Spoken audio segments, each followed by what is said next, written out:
Nick's personal mission in life is to show busy people that achieving success and true fulfillment is really very simple. Too often we are seeking a quick fix or instant transformation, a crash diet, a secret stock tip, an instant overhaul. And whilst we can get lucky and make these work in the short term, they won't bring the lasting change that we desire. Having spent years studying self improvement, Nick discovered that there is no secret formula for accomplishing any goal in your life.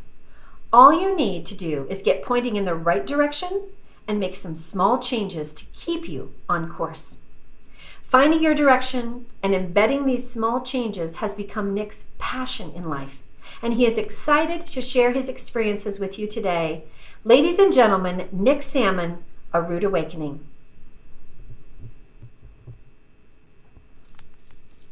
Have you ever tried talking to someone who's sleepwalking? Pretty difficult, isn't it? My mother really likes to tell this story when I was a kid, that she would be fast asleep, and then all of a sudden she would startle awake by this. There'd be a child right in her face, staring at her, just like the little kid out of The Exorcist. And she'd try and communicate with me. Nick, what do you need? Well, where are you heading? Well,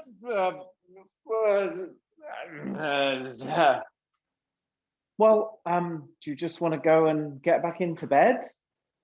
And I would go, and I'd just trudge off back into bed, into the warm covers, and fall fast asleep. And it was only really 2 decades later that I realized I'd continued sleepwalking throughout my whole life. I'd done everything I should have done.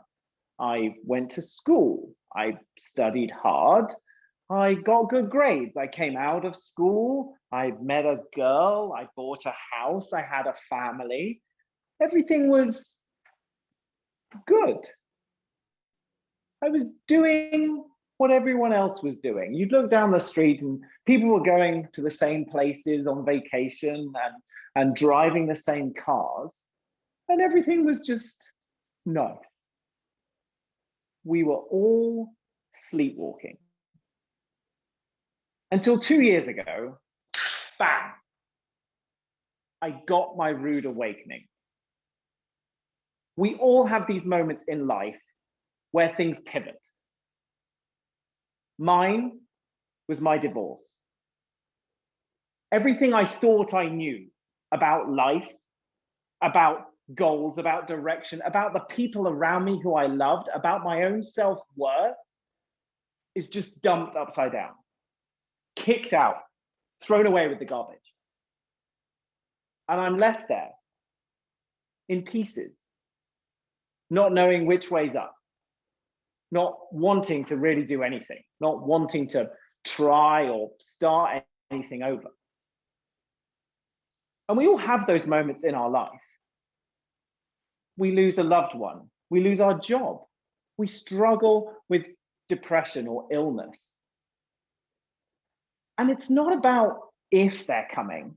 They're coming, they're gonna happen, they're gonna hit you. I was sleepwalking my way through life, thinking everything was perfect. My life was always gonna be the same.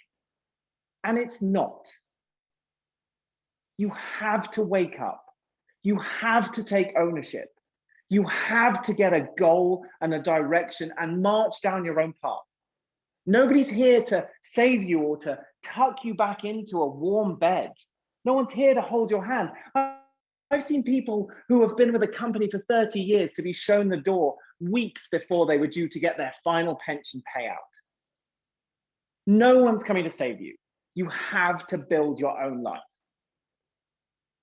And that's exactly the rude awakening I got a couple of years ago.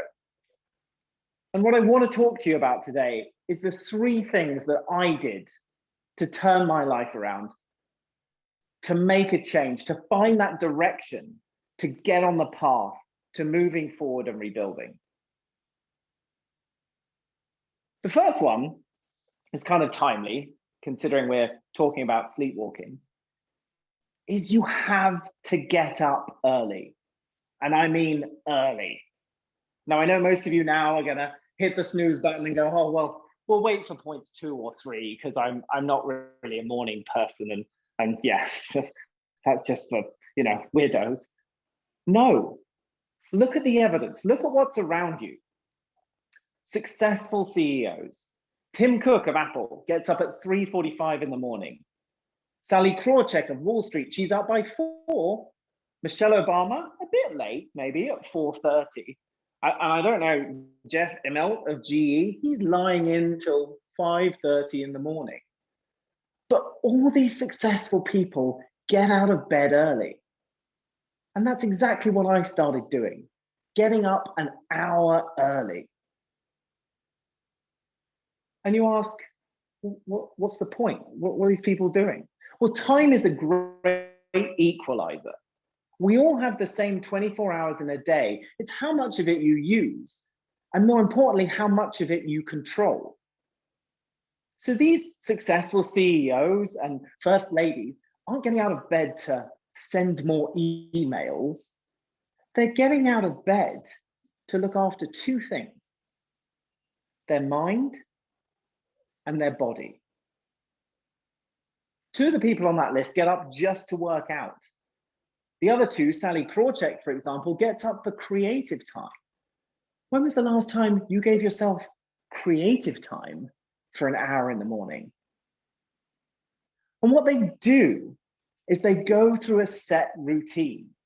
And whether Tony Robbins describes it as priming or Darren Hardy calls it the 2x2, my favorite is Hal Elrod's, the Savers routine. Silence, affirmations, visualizations, exercise, reading, scribing. Now that's a lot of words to say you do 2 things. You focus on your mind and what you want out of the day and your physical body. And the mind, I think, is really key in today's day and age. Most of the time we'll roll over and pick up our phone and look at it, and it's like visiting a virtual Costco. I'm not sure if your Costco experience is like mine, but I go in there knowing, right, I need 3 things. I need coffee, I need toilet paper, and I need a new jacket. Right, okay. And I get the cart, and you go in the door, and then all of a sudden, there it is. Socks, gloves, a blanket that plugs in the wall, and you're filling your cart. Oh, an iPad. Well, I mean, I've got one, but you could always use another. And by the time I've actually reached my destination in the store, I'm sitting there with my body weight of ribs crammed into the cart. And that's exactly what life is like today with social media. We pick up our phone to make a phone call, and all of a sudden we're in some weird rabbit hole finding out about our high school sweethearts' children who have just graduated. So use this time in the morning to focus on what you want out of the day. That's all these people are doing. Clear your diary, clear your mind, and think about where you want to go and what you want to do. I really want to hear in the chat throughout these sessions what you guys do. I know there's lots of variations on morning routines, so put in the chat when you get up in the morning, what's the first thing you do? The other thing that I think is vitally important is exercise, your physical well-being. And that's one of the things I learned going through what I went through, which is it doesn't matter what's going on up here. You can fix a lot of it by using your body, by getting outside, by going for a walk, by working out.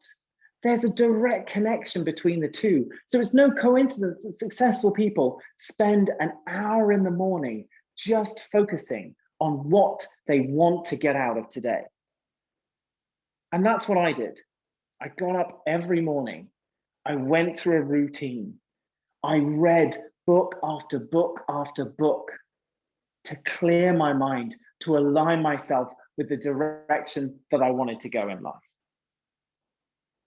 So that's point number 1. Get up early. Follow those successful CEOs. Follow a morning routine. It doesn't matter what it is, but get going, get that jump start, get energized on the day. Nan, is there anything going on in the chat? I'd like to hear if other people want to share their experiences of their morning routines. Thank you, Nick. That's a great prompt. I've got a couple. Feel free to keep loading them in. I'll read the first couple here. We have, excuse me, I have Marcia says, I love this. I'm an extreme morning person. I do the things that need the most energy in the morning. Rebecca Murray says, stretching plus meditation. Valerie Ensor, journaling, meditation, prayers, setting intentions. Sitting on the patio and enjoy morning by doing nothing. Victoria, that sounds lovely. Just enjoying the beginning of the day, looking at mountains. Roxy shared very personally, coffee, meditate, then exercise. Good, sounds like a Seattle girl there. Ron says he gets up at 5 a.m. 3 times a week for a spin class. Wow, you guys are really shaming me here. I got to start getting up early tomorrow. Coffee, journal, and read the news. I knew. I'm going to read no names, just quickly. Pray, stretch, light breakfast, walk down by the water, and enjoy the beauty. That's Scotia up in BC. Pray, stretch, light breakfast, sit in the sun with a comfy blanket, sit on coffee with your sip on the coffee and read through emails. Krish is up at 4:30 to exercise. You might be able to text each other. It's possible. So we've got some people that are already getting up early. This is exciting. Thank you for asking that. Have a smoothie just came in from Dwayne Burke. Is that good, Nick? What do you think? Great. Okay. Excellent. No, that's exactly what I wanted to hear. That's the first step into realizing a new life and realizing your goals, is getting up and spending that time. And again, lots of great variations. It doesn't matter what it is, but spend that time free from distractions, free from negativity, and focus on what you want out of the day. What do you want out of Costco today? And go out and get it. So great, we've done the first step. That's often the hardest. And I know it definitely was for me, that finding that extra hour and getting that extra grunt out of bed was really hard. So the next thing is, we've got out of bed, we've had our coffee, we've done our exercise, we've got comfortable. Next, it's time to set a goal. And goal setting, I think, is one of the most misunderstood things that we do. And I'll give you an example. I was dealing with a difficult employee at work. He wasn't really performing at the level we wanted him to. And I went to our human resources department and I said, look, this guy really isn't showing up the way we need him to. I need some help. What can I do? How do I, manage him out of the organization? Oh, Nick, we've got the answer for you. He needs a performance improvement plan. Okay, well, what's a performance improvement plan? Oh, well, you need to set him some goals. And they need to be SMART goals so that we can measure his improvement and his progress. Okay, and I'm sure a lot of you are very familiar with the term SMART. It's what we use to sell goals around the world, and big organizations love it because it's measurable and timely and all those other things that I can't quite recall. But I set him out all these SMART goals and we went through the steps and we ticked them all off. And I didn't get a better person at the end of it. I got a guy who had just checked the boxes along the way because I was fixing the wrong thing. Yes, it's important to have goals that you can measure and track and understand. But more importantly, before you start with all that matrix and detail, you have to focus on why. Why is that employee here? Why does he come to work? What's his motivation? Simon Sinek did some great work. He's written a number of books on finding why and organizations understanding their why. Those that do, like Apple, are very successful. Those that don't lose their way, like the blockbusters of this world. So the first thing, before you start putting any kind of pen to paper on goals, is understand why you want to do something. For me, my why was my children. In all this turmoil in my life, the one thing I wanted to do was protect them, serve them, and show up for them consistently. I was only going to see them 50% of the time. So I wanted to make that the best 50%. And in order to do that, I needed to show up as a better person. So before you start thinking about a goal or a direction you want to set, first of all, I want you to think about why. Why are you writing this goal down? I'd love to hear about your goals in the chat as we go through this section, and just like we did, we'll do a bit of a wrap up at the end. But there's two other myths about goals that I want to dispel. In my family, it was a tradition that you would write down your New Year's resolutions. And every January, we would gather around the kitchen table and we'd all write out all the wonderful things we were going to do this year. Now, writing them down, I agree, is absolutely the first step. But then when we take this sheet of paper and stick it on the side of the fridge, not the front, the side, you know, where you kind of couldn't see it. And then we'd spend the whole year walking past it and totally ignoring it. And then it was always good fun on December 31st to pull out the list and go, oh, look, huh, you said you were going to, oh, you're never going to do that. So we write our goals down, but typically we put them in a nice little leather-bound book by our bed. You need to stick that goal on the wall and walk past it every single day. My friend Amy has decided that she's training for a triathlon. The very first thing she did was she wrote down the name of the triathlon, the Padden Triathlon, the time she wanted to run, and the date. And she stuck that thing on her kitchen wall. And what does that do? Well, it does a couple of things. It makes it visible. It's very hard to walk past a red piece of paper every day and not notice it. So by making it visible, it automatically puts it inside of your brain and helps your neuro-linguistic programming to focus on that goal throughout your day. The other thing it does, and she's going to love me for this, is it means everybody who comes in your house has a good look. Oh, you're training for a triathlon? Huh, how's that going? So in putting it on the wall, you also drive accountability, because everybody who comes through that door is holding you accountable to that goal. The other thing that we need to focus on when we think about goals is it's not about ticking things off a list. It's not about just running a race. It's not about achieving a financial goal. It's about becoming the person that does that. Change your habits. Change your focus. A triathlete gets up every day and works out because they understand their why, they have a goal, and they are a triathlete. They're not just Amy going for a race. And in the same way with massive change or recovering from a death or a challenge, you have to focus on the person you're becoming.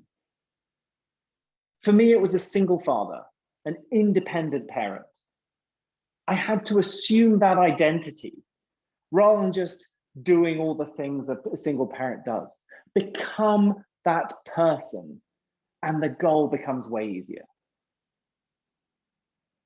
Now, I want to hear about the goals that we've got going on in the chat. They're all going to be SMART goals, and I'm going to be very embarrassed, but I want people to really focus on why they choose these goals, rather than necessarily what it is even.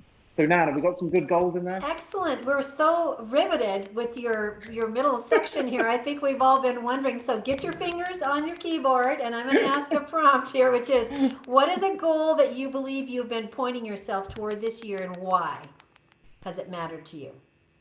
Finish my book in 4 weeks. Thank you, Carrie Falter. They might come in fast. I can feel people's fingers typing. I'm not typing. But I'm excellent. No, and I'd like to say to Carrie, actually, that's a great point. Having written a book, it's one of the hardest things to do, because there's nobody standing behind you telling you have to do it. It's just you. They don't know that book could possibly exist. It's all up here still. And so one of the real great things that I did was I carved my book into chapters, and I focused on writing a chapter, or at least roughing out 4 pages every single day. So that's a great one to just chunk down into little pieces and focus on. But really good goal. I wish you all the best. Very exciting.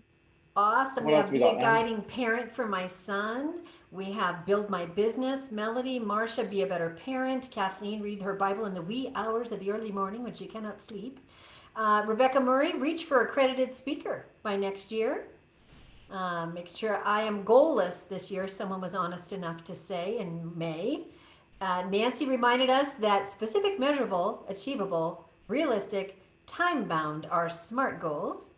And pass the PMP exam by the end of the year. That was Megan Buckner. Angela Trainer, get into school and do well. Learning through volunteering in our community is Scoshi. And try 200-year goals that affect your legacy after you die. Farron, thank you for lifting the bar all the way up.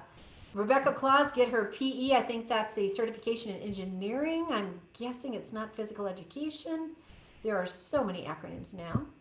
And Angela Barris has declared Toastmaster accredited speaker, 6 more speeches to go. We have some people moving on the motivation train, and their why, we kind of, some of those are incorporated in the goal. Could you maybe address that, Nick? Sometimes the goal declared is our why. Do we need to keep that separate and make sure we've plumbed into that why? Uh, the why is the thing that gets you out of bed at 4:30 in the morning to go and work on it. From one of the things I started doing very early on was running, and I started in November. So 4:30 in the morning in November is a great time in Washington to take up running if your motivation might be wavering slightly. And I really had to focus on those mornings as to why I was doing it. Why am I dragging my ass out of bed? Why am I going and doing this? So as I said before, I think the why is almost more fundamental than the goal. If you understand why you want to do something, you can actually achieve a lot of different varied things. My why of wanting to be a good parent can translate to teaching them how to swim, all the way to teaching them how to read, all the way to just booking vacations or experiences on a regular basis. So it doesn't necessarily have to be so narrow as this is my particular goal and this is what I'm doing. Understand the why first, and then the goals flow from there. But great, I'm so glad that people have goals. The other thing, by typing them in the chat, is you've written them down. So now all we need to do is print them out and stick them on the wall. Now, the third piece, this is the most important piece. I have a friend of mine, I was at the YMCA the other day, and I was chatting to her, and funnily enough, she's writing a book. And she turned to me and she said, and we were chatting back and forth about the book, and she looked at me and she said, when did you start saying yes to everything? And I looked back at her for a minute. I said, I don't understand what you mean, Gail. And she said, you're doing so much. You know, in the last 2 years, you've taken on so much, from guitar to Toastmasters to working out to looking after your kids. How do you cram it all in? When did you start saying yes? And I thought about that for a long, long time. And what I realized is I had said yes to a lot of things, but I was actually doing them. And one of the things that means we don't take all these wonderful goals and put them into action is fear. A lot of people are fearful. A lot of people say yes, but don't necessarily do it. And what she was pointing out is I was saying yes and doing. My advice is go and be crap at something. Too often we go and do the easy thing, or I finished this pathway, I'm now going to start another pathway. No, go and do something else. Do a podcast, start a YouTube channel, go and be crap at something. Because what you're doing is you're getting outside of your comfort zone. You're throwing off that warm blanket and you're starting something new. And that's where you really experience tangible growth. Not in doing the same over and over, sleepwalky. Do something different. Last weekend, I got dragged around Lake Stevens, face down behind a jet ski for 20 minutes. My arms are still sore, but it was the best experience I'd had in a long time because I was being crap at something and I was learning and I was growing and I was going to get better. So go out there, get outside your comfort zone and take action. Let's stop talking. Let's stop writing goals. Let's stop thinking about things we should be doing. Let's get out there and get doing, because that's how we improve. Take minor corrections along the way. The best analogy I have is the goal is the destination. You're a missile. Make the small corrections, but more importantly, get out there. Launch yourself forward. Do something that terrifies you. That's where you really find true growth. So what I want to hear now in the chat, or we can do it in Q&A, is what is that one goal? What's that one thing that's really terrifying that you don't want to do, that you're holding back? What are they? Let's talk about them, because they're all easy with the right mindset, with a goal and taking action. So Nick, repeat that again, the challenge of what you'd like them to put in the chat. So they're very clear. They got their fingers on the keyboard. We're all ready, right? We're gonna I'd do this love to fast. hear about those goals that terrify you, those that you haven't even started yet, those that you've written on the side of the fridge year after year after year. What are those goals? Why haven't you started them? Can we call them bungee jumping goals? You gotta leap and put Absolutely. yourself all the Go way do in. it. Okay, how to swim, buying a new house, play the ukulele. We're Yeah, starting to get some here. I think we've caught great, those. Anyone else? I want to move up in my company and become a VP. Deciding between enjoying my retirement and really working on my new business. Decision time, right? Anyone great. else? And in all of those things, I bet you the reason you haven't started or you haven't moved forward is fear. Fear of failure or fear that you're not enough. Part of my rebuilding after my divorce was fear that I was not enough. I was not enough for someone. Am I not enough for other people? That fear holds you back. It paralyzes you. You have to step forward. You have to push over it. Go and do it. Oftentimes, the fear of thinking of something is way worse than when you actually pick up the phone or show up to that class for the first time. So step over that fear. It's all up here. There is nothing stopping you learning how to play the ukulele. I learned how to play the guitar. I went from an absolute beginner to playing an open mic, albeit terribly, in 3 months. But you can do it. You can absolutely do it with the right focus and the right belief. Step over that fear. Anybody else need some help? This is free coaching now. I want to hear Awesome. about some of these other terrifying goals. Maybe some of Awesome. them are mine. And we're just managing the time, so we want to serve you and the listeners. It's been so invigorating. We've left time for about 2 questions. We've got bungee over the Okay. Vancouver Island Bridge. We've got some very exciting things here. I can't read them. You can read them in Go the do it, chat. We'll be Dwayne. Go saving the do it, chat. Dwayne. I'm If excited. there's a specific question, 1 or 2, your fingers are on the keyboard right now, something you want to ask Nick specifically about either what he's talked about or the fact that he was one of our contestants last year. Um, there's a room full of brilliance, and I want to say this very sincerely. The people that are here tonight are people that are doing something with their spare time, advancing themselves. And this is an opportunity to perhaps ask Nick a question. And in the interest of serving our larger time before we thank Nick, is anyone got a burning question? I'm going to count to 7, the magic number 7. If anyone's got, we'd all like to have Nick just sit down and have coffee with us, right? Raise your hand if you'd love to just, bike ride, guitar, whatever with Nick would be fun, right? Nick's a fun person. Here's a question from Victoria. What was your goal in Toastmasters when you joined? I mean, well, to win the contest last year was the goal. Is that what got you into Toastmasters, though, Nick? Is that what got you into Toastmasters? What got you into Toastmasters? Toastmasters, actually, I have a coach, a Tony Robbins coach, and I told him about how I really enjoy public speaking. And he said, well, why don't you go to Toastmasters? First of all, I thought, well, what is Toastmasters? I have no idea. And then I vividly remember sitting outside my first Toastmasters meeting in the car and the fear welling up inside of me. And I almost didn't go in. Because I was fearful that I wasn't going to be enough, that I was going to be crap, I was going to be embarrassed, I wouldn't know anyone. And so I almost didn't walk into that very first meeting. I'm glad I did. It was actually, funny enough, a contest evening that night. But it's, again, that fear wells up inside of you, even though it's something you really enjoy doing, but you compare yourself to other people and think they're not enough. So get out there. Like, that's the great thing about Toastmasters. It's a safe environment to fail and to push yourself forward.